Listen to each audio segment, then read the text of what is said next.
Salut tout le monde, on se retrouve pour une nouvelle vidéo. Cette fois-ci, c'est chez Bang, on se retrouve chez Bang. J'ai eu l'occasion de racheter quelques exemplaires d'une collection de quelqu'un bien connu sur les réseaux sociaux au niveau des groupes de collection. Alors il y en aura 3, donc la vidéo risque d'être un petit peu longue parce que j'ai quelques petits infos à donner sur les différents modèles. Donc c'est des voitures que j'ai rachetées pour ceux qui connaissent, ceux qui sont sur les réseaux sociaux à Christophe, qui vend donc sa collection.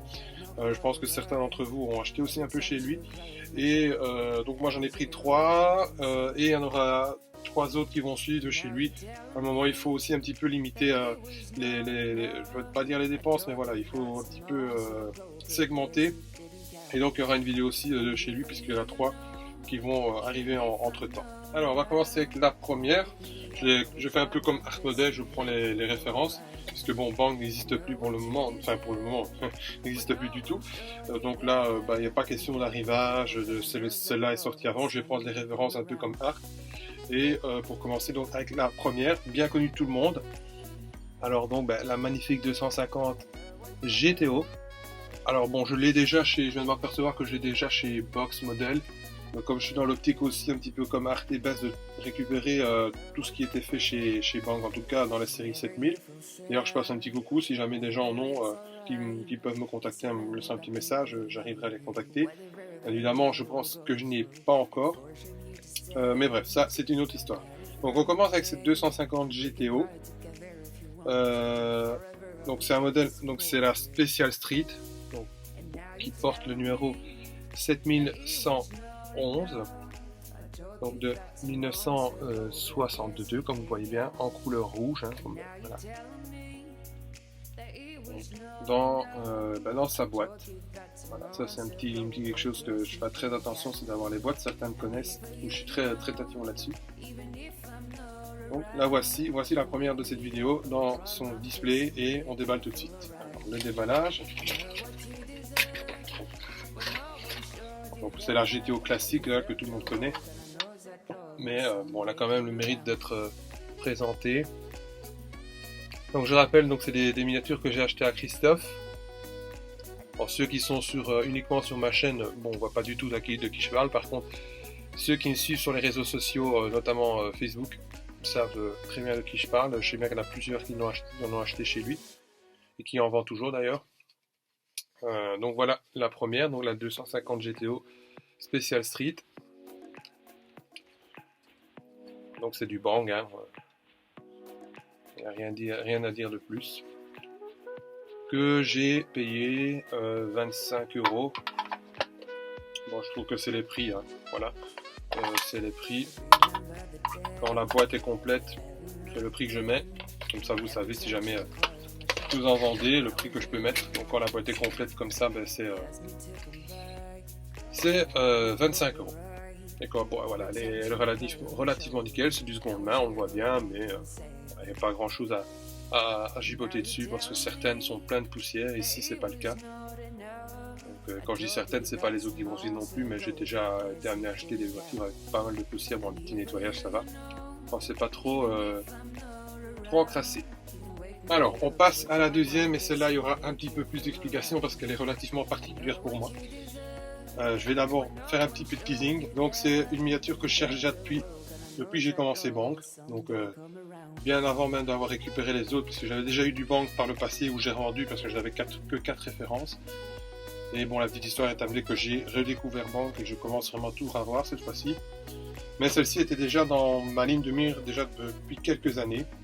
Alors je vais pas dire qu'elle est rare, parce que c'est facile de dire qu'elle est rare, mais je vais dire qu'elle est excessivement difficile à trouver. Je l'ai jamais vue en vrai que depuis que je l'ai. J'ai fait pas mal de bourses, pas mal de fois, je l'ai jamais vue. Alors oui, elle est disponible sur certains sites, mais des sites un petit peu délicats, un petit peu très sombres comme ça, où on a des frais de port pas possibles. Puis à un moment je me dis non, je préfère, tant pis, on verra bien si je l'ai un jour.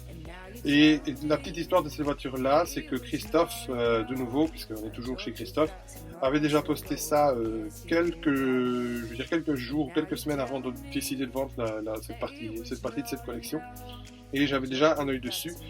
Le petit souci, c'est qu'il manquait quelques petits accessoires, il manquait les feux arrière. Et donc là, on a réussi à se mettre d'accord sur un prix convenable. Et par ailleurs, par derrière, moi j'ai réussi à atteindre à réussir à trouver les feux et à les mettre.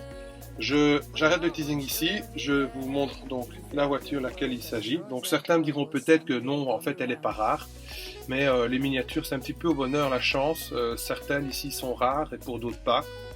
C'est vice versa. Donc voilà, pour la petite explication.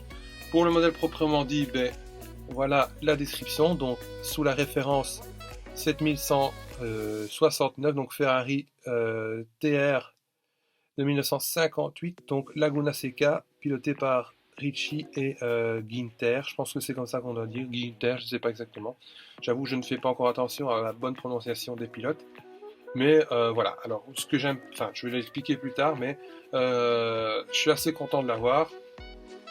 Comme je dis, c'est un modèle que je cherche depuis pas mal d'années et j'ai enfin réussi à mettre la main dessus. Alors on va passer au déballage. Comme ça vous verrez mieux en fait pourquoi je l'apprécie. J'avais déjà un petit peu avancé la raison, mais voilà, en fait c'est ce rouge et gris. Le problème c'est que la lumière n'est pas encore terrible. Alors oui, il y a un petit souci de décalque. Enfin, moi j'appelle ça un petit souci, ça me chiffonne pas mal, mais j'ai un peu sondé tout le monde sur les différents groupes Facebook. Et ils m'ont tous dit, bah ne t'inquiète pas, c'est comme ça, voilà, c'est le véhicule de la voiture. On voyait bien que les décalques ont un peu jauni. Mais encore une fois, on est sur des voitures qui sont sorties il y a, je vais pas dire 20 ans, mais pas loin. Et ben au fur et à mesure, ben voilà, oui, ça s'abîme un petit peu. Je me suis consolé en voyant que c'était chez tout le monde, voilà. Certains en avaient aussi ce problème-là. Donc je me suis consolé avec ça. Alors vous voyez, donc j'ai réussi à réparer les petits phares. Donc il n'y avait pas les phares. Et donc Christophe est très conciliant à ce niveau-là. Il m'a fait un petit prix. Enfin un prix, voilà. Alors, on s'est mis d'accord pour 15 € parce que bon voilà, quand il manque un petit détail, moi j'aime bien négocier un petit peu, c'est un peu normal, je pense que tout le monde ferait pareil. Mais au-delà de ça, la voiture est vraiment nickel. Donc j'ai dit j'aime bien ce rouge et gris avec cette bande au milieu là. Et bah, ce 211 noir sur ce gris. Voilà, c'est ça un peu le problème, c'est que c'est une couleur claire. On a ça sur les couleurs claires, hein, cette espèce de vinyle qui jaunit à la longue. Mais voilà, certains disent que ça fait l'authenticité du modèle, du modèle réduit. Alors je vais la remettre dans la boîte, pour pas l'abîmer plus, pas l'abîmer du tout, parce que je pense pas que j'aurai l'occasion d'en avoir deux. Pour une fois-ci, en achetant aux États-Unis avec 40 € de frais de port et 26 € de frais de douane. Là pour 15 € je pense que ça va, je m'en sors bien. Bon, il y a des frais de port, mais ça, les frais de port, c'est une autre histoire.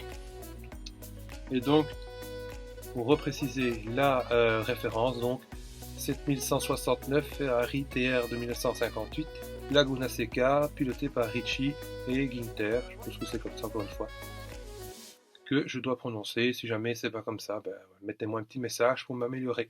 Ensuite, on passe à la troisième et dernière présentation. Oui, je m'en ai pris 3, comme je disais au début. Alors celle-ci, c'est juste que j'avais pratiquement tous les modèles.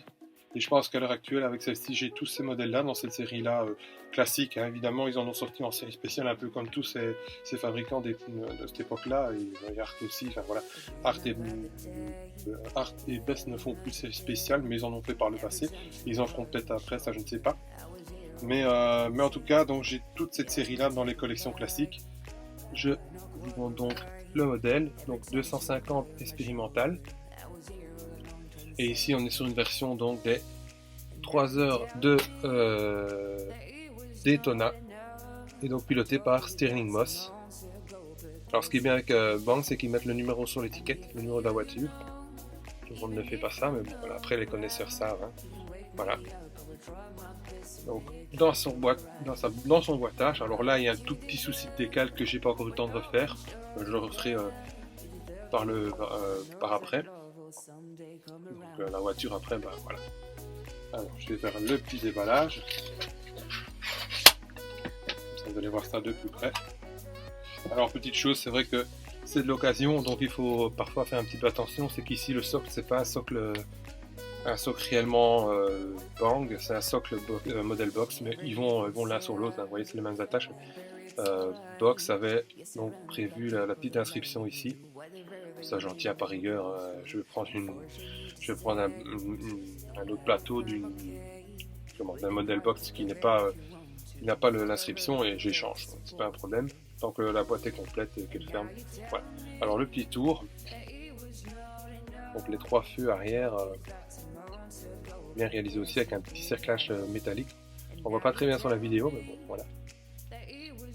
Et donc ça c'est la dernière, je pense, parce que je ne connais pas assez bien Bang pour le certifier, mais je pense que c'est la dernière 250 expérimentale qui me restait en série classique, dans la série des 7000, les références 7000. Je pense qu'il doit peut-être avoir encore une série spéciale pour un anniversaire spécifique ici et là, mais je suis même pas encore sûr. Donc je pense que dans les séries spéciales, dans les séries classiques, je veux prétendre réussir à avoir toutes les 250 expérimentales. Alors la finition, ben voilà, les sièges bleus, le 3e essuie-glace.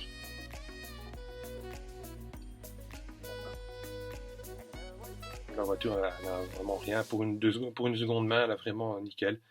J'ai vu, comme je disais, des voitures dans des pires états que ça, où on a obligé de tout démonter et tout nettoyer. Le problème c'est que c'est des voitures qui ont déjà un certain âge et les décalques sont plus si fraîches et donc un petit coup de pinceau trop brusque et on casse la décalque. Et alors pour la refaire après, c'est pas évident. Alors je vais la remettre dans la boîte.